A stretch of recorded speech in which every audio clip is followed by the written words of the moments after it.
I've seen a million guides on how to negotiate a high salary in your current job. All sorts of well-meaning advice about how to have the conversation, how to build your argument. But the reality is, in most corporate jobs, you have very little say in your salary increase. In this video, I'm going to explain why this is the case and also what few things you can do to influence the company to give you a higher salary. It's hard, but it's not impossible. Why should you listen to me? Well, I'm Mike. I have 25 years of experience in business in industries like consulting, tech, and pharma. I've done stints in private equity firms as well. I've held C-suite international roles with the responsibility for human resources. I know a thing or two about business, careers, and how to navigate the corporate world. Today, it's about salaries and salary increases. Let's get stuck in. Okay, the first thing we need to get straight is this is all about corporate jobs. Jobs in big companies with thousands of employees. Your local family-owned business or any business where the CEO likely knows the name of and has met every person employed are a different kettle of fish. In those companies, negotiating a salary increase is usually easier, and I'll do a video on that too. But this time around, it's about big companies with thousands of employees. When we need to talk about salary negotiations, we have to understand what leeway we have. And there we have to talk about salary bands and career levels. If you're in a big company, you'll have these things. Career levels are typically what you see. In Microsoft, we're talking about being a level 59 or a 60 or a 61. In Amazon, you'd probably be talking about being an SDM1 or an SDM2. The levels and the families are going to be customized specific to the company, so they're not generic, but they do have overlaps. Behind all those levels are salary bands. So what a company does is they buy salary data from firms like Mercer, Radford, and Willis Towers Watson. These companies supply up-to-date annual market data on salaries in all roles in a given sector or market. Now, without getting into the nitty-gritty of the business model, companies like Willis essentially get salary data from a ton of companies and they sell that consolidated data back to participating clients.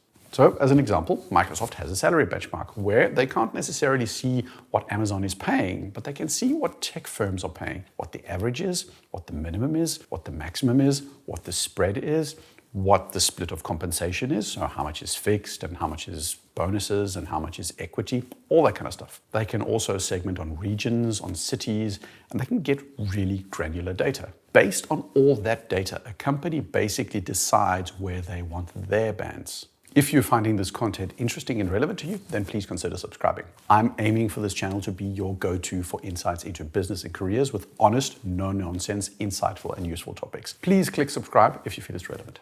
Also, leave your comments and questions about the topic below. I'll do my very best to answer as many as possible. Thanks. So as an example, a company looks in the data and sees that a level 10 software engineer gets paid between, I'm just making these numbers up, between $200,000 and $600,000 a year. But they can also see that 95% of engineers are somewhere between $220,000 and $320,000, and the midpoint is $270,000. So, boom. This company will check this against their own data, and they'll see that they pay $200 to $270. So they decide that they want to go for a band that is $220 to $300 with a midpoint of $260. That's their salary band for a level 10 software engineer. They basically decide, do we want to mirror the market in general? Do we want to be above the midpoint? Do we want to be below? And that's a question of who they want to recruit, how strong their brand is, and a whole lot of other considerations, how much money they have, which essentially says, hey, this is where we want to be, and this is the kind of range we want to pay. This band and the current salaries of staff is going to define both what new hires get offered and what salary increases are going to look like. So if you come to a company and you say, hey, I want $280,000, they're going to potentially conclude that you are outside of their band, and they're either going to try and push you into that lower band because that's all they have approval for, or they'll tell you that they can't match your expectations. In a recruiting situation, a manager is also going to be looking at their current team salaries. So let's say that you want 270. That's within band. But if the manager has all his staff at 230, they might not be inclined to give you 270 because you'll inevitably end up telling everybody else in the team that you're making 270, and then he's got 6 people making 230 and you're making 270, and he doesn't want that hassle. So that might also be a reason. They could probably afford you. You might be within band, but they don't want the hassle of complaining with the staff that are currently being, relatively speaking to you, paid less. Most companies have some sort of annual process for adjusting salaries. Now, why annual? Well, it's usually because it follows a budgeting process. It's got absolutely nothing to do with human resources or the people function. It has everything to do with finances. You do annual budgets, you do annual reporting. That's why you do annual salary adjustments. Every year, the business and the finance team look to put together a budget for the future year. Usually this means that they want sales to increase and costs to either not increase as much as revenues or even decrease. As part of the budgeting process, the business and finance will get input from the HR department. HR will be looking at those benchmarks and will be checking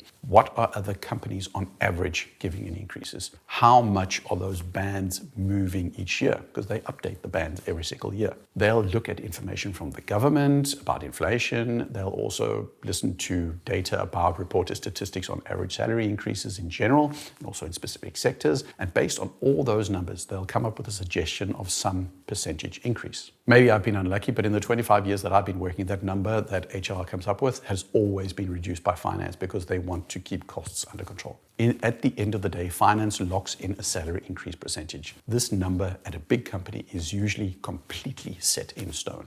Well, parallel with all this, there's likely a performance management process going on. Some sort of regular cycle where your manager has to give you feedback on how you're performing. In a lot, but not all companies, there's usually some sort of ranking system in place.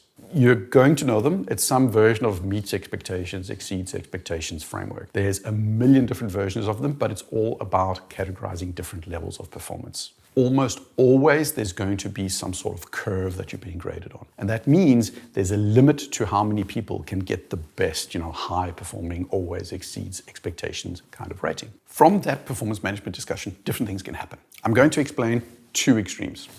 In extreme one, there's no performance management. There's no rating curve, there's no rating. In that system, your manager is basically just told the average salary increase is 3.5%, and their job is to distribute 3.5% to their staff. In the other extreme, there is a rating system and a curve and a benchmark and a view on where people are in the benchmark. Here, the manager in the extreme situation has almost zero influence. The company basically builds a grid like the one I'll show you on the screen now.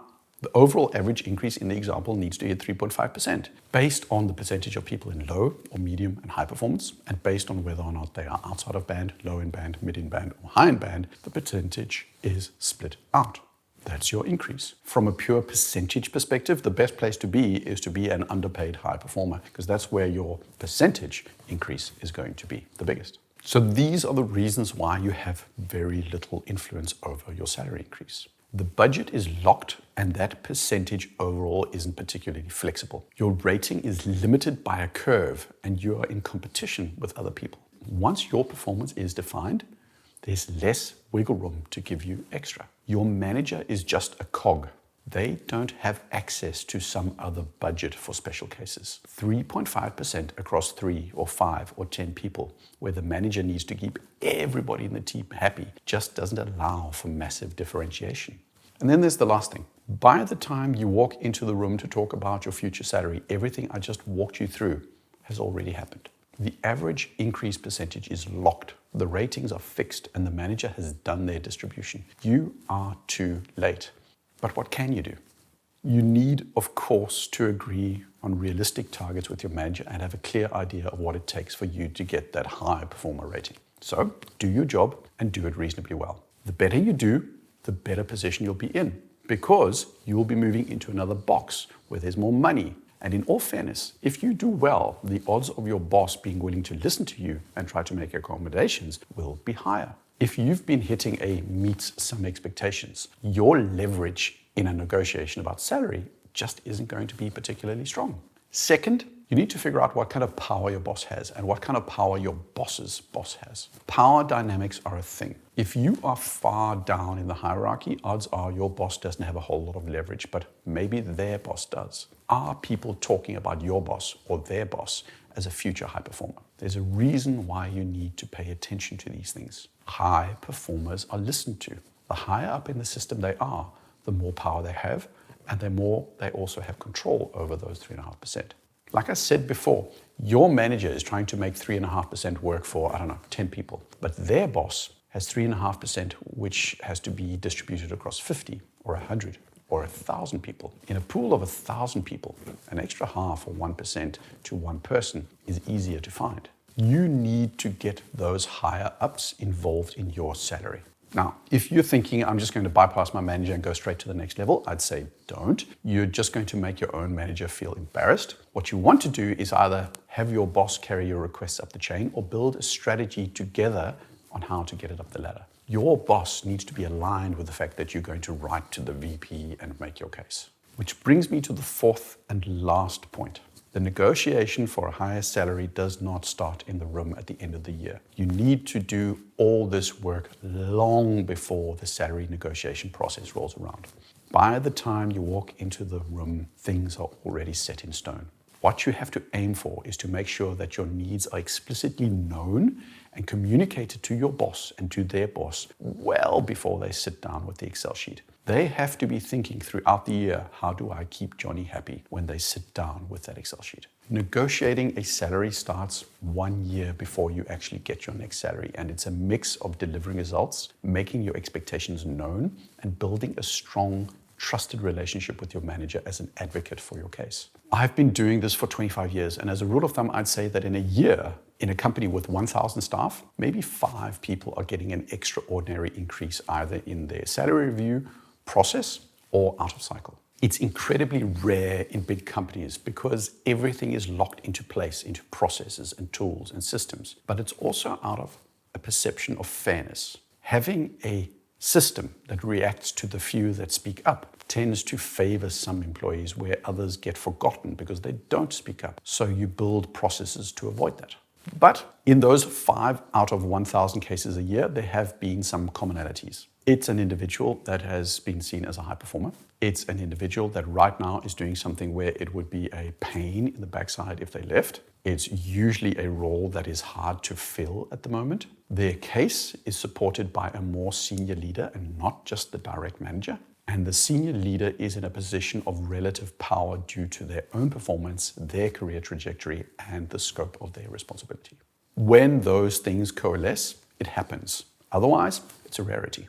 Processes around salary get built more to keep things fairly stable and fairly predictable, more than motivating and engaging. Now, as to negotiating tactics, the usual applies. Have some good arguments in place. Know what the market is paying. Practice your pitch and definitely speak up. If you don't say anything, then you'll definitely not see anything happen. Realistically, it's going to be hard though. This isn't meant to bum you out. It is, though, meant to give you a more realistic set of expectations in a company that's big than, some advice givers out there would like you to believe. You can do your homework, you can do it in advance, and good luck. If you have any questions about this topic, leave them in the comments below. If you have thoughts on how you succeeded in negotiating a salary increase, also share them below. In general, share in the comments. And by the way, subscribe if you found this content worthwhile. My channel is going to be your go-to for business and no-nonsense career insights. See you in 2 weeks where we'll be talking about what it's like to work for Elon Musk.